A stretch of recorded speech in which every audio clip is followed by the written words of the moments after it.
So this album is my first all instrumental album, and this happened by accident. I actually started this album with a different title, and it was going to be a vocal album where I would be performing, lyrics and things that I wrote, on top of the music I produced. But as time went on, I wasn't getting the right feeling from it. It didn't feel organic to me. It felt forced. It didn't feel intimate. It didn't feel like what I wanted it to sound like, and just didn't feel right. So I kept messing with the music I was making, and started to make all these instrumental tracks. And then I actually spent a lot of time going through a lot of old instrumental tracks that I had, and that felt really good to me. I was like, man, this music sounds good. I'm really enjoying it, and it's getting across, the feeling that I was looking for with the music or the project. I would spend a lot of time listening to artists like J. Cole more recently, and just kind of thinking back, like old Biggie albums or Tupac, LL Cool J, and a lot of those albums I would listen to, they had like a good feel to them. It felt like an album. It felt like they just immersed themselves in that project or whatever they were doing, and I was very envious of that and jealous of that. I was like, man, I really want to find that with my own craft. And as I started to work on these instrumental tracks, I started to have that feeling. It felt organic to me. It felt natural.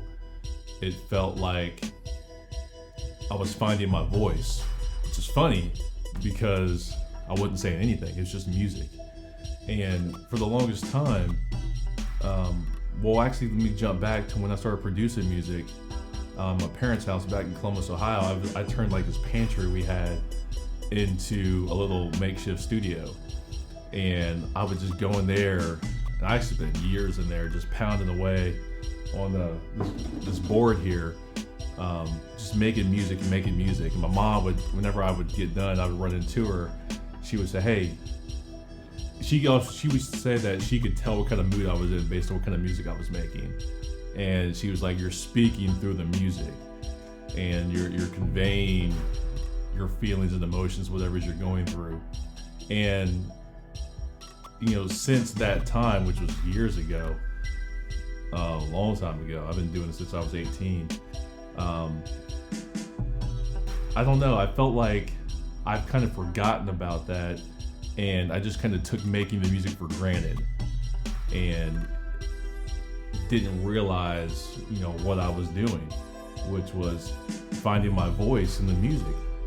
So with this project, as I started making more tracks, I was like, man, it'd be really cool if I just had an all instrumental album. I can't think of a time I've ever heard, like a hip hop artist or anybody.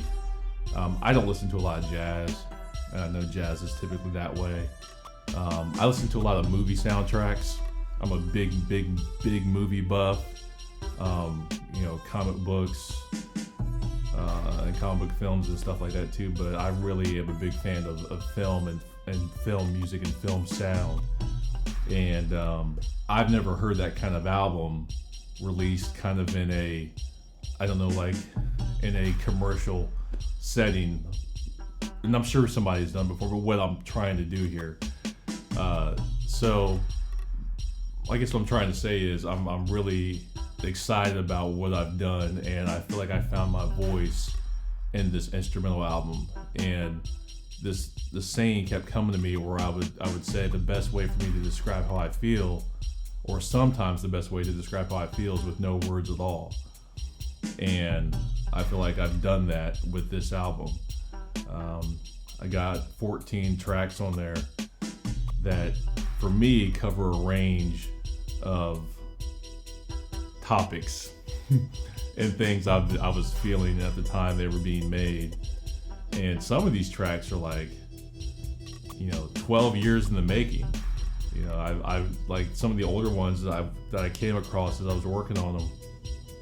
I would find them, and they would touch me, and they would move me in a certain way. Then I would, you know, hook it up to more updated software where I could really get in there and tweak it and do things to it, and would improve upon what I've already done. So I guess I'm just trying to say I'm really happy that I was able to find my voice with this project, and I'm able to convey how I'm feeling through these instrumental tracks. And the names for the tracks are pretty vague, except for maybe a few of them, because I didn't want to dictate to you what you should feel when you listen to the music. I wanted that to be determined by you. One of the founding subjects of Sky Sound for me was, one thing I focused around was my sound. Sky Sound is a sound that you define. I didn't want to limit it to like hip hop or R&B or pop or rap or any kind of specific genre. I just kind of wanted it to be its own thing and just exist out there, and let you define it as, you know, however it felt to you, and whatever, you know, you were feeling when you were listening to it, because I'm obviously going to feel something different than what you feel when you're listening to the music. So proud of this project, and I hope you guys listen to it and enjoy it, listening to it as much as I did making it.